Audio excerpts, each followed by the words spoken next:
मी Surajkumar Babasaheb Patil, structural consultant, Mumbai. 26 August 2024 रोजी छत्रपती शिवाजी महाराजांचा पुतळा कोसळला. सिंधुदुर्गमधील राजकोट किल्ल्यावरील हा पुतळा होता. त्या पुतळ्याच्या पाठीमागची जी प्रमुख कारणे आहेत ते आपण जाणून घेऊ. एक, माइल्ड स्टील स्ट्रक्चर यूज केल्यामुळे करोजनचं प्रमाण त्याच्यामध्ये जास्त होण्याचे चान्सेस होते. सेकंड पॉईंट, अँटी करोजिव्ह कोटिंग नाही वापरल्यामुळे त्या स्टीलला करोजनचं प्रमाण जास्त होतं.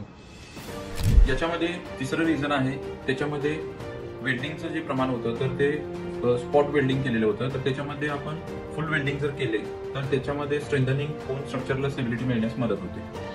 4 नंबरचं जे रिझन आहे त्याच्यामध्ये आपण विंड स्पीड जे आहे तर ते कोणत्या डायरेक्शनला आहे आणि कोणत्या डायरेक्शनला आपण ते स्ट्रक्चर स्टेबल करतोय. तर हे सगळे जे टेक्निकल पॅरामीटर आहेत ते आपल्याला बघणं गरजेचं आहे. आता भविष्यात असे इन्सिडेंट्स होऊ नयेत म्हणून आपण काय उपाययोजना करू शकतो.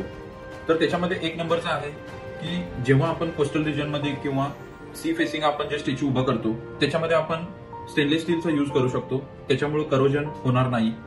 सेकंड, हाय ग्रेड स्टील वेल्डिंग आपण करू शकतो, त्याच्यामध्ये जे त्याचे सपोर्ट्स आहेत ते सपोर्ट्स आपले इंटॅक्ट राहतील आणि स्ट्रक्चरला काहीही होणार नाही. थर्ड, जे आपण स्ट्रक्चरल कन्सल्टंट अपॉइंट करणार आहोत तर त्याच्यामध्ये structural consultant as a PMC appoint केला तर जो स्टॅच्यूचा भाग आहे तो जो कलाकार जे काही स्ट्रेंथनिंग किंवा जे काही सपोर्ट देणार आहे ते एकदा आपण स्ट्रक्चरल कन्सल्टंट कडून व्हेरीफाय करून घेतलं तर अशा प्रकारचे जे इन्सिडेंट्स आहेत ते होणार नाही. प्लस स्ट्रक्चरल कन्सल्टंट असताना आपण एखादा थर्ड पार्टी रिव्ह्यू सुद्धा त्याच्यामध्ये करू शकतो. जसं की आपण IIT कडून त्याचे रिपोर्ट घेऊ शकतो की हा जो स्टॅच्यू आहे त्याच्यामध्ये किती विंड स्पीडला डिझाईन आहे, किती अर्थक्वेक फोर्सेसला आपण ते डिझाईन करतोय, मग हे डिझाईन कोड्स आपण व्यवस्थित वापरले गेलेले आहेत का नाही.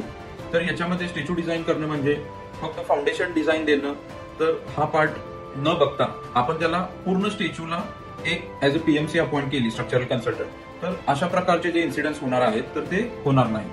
थँक्यू.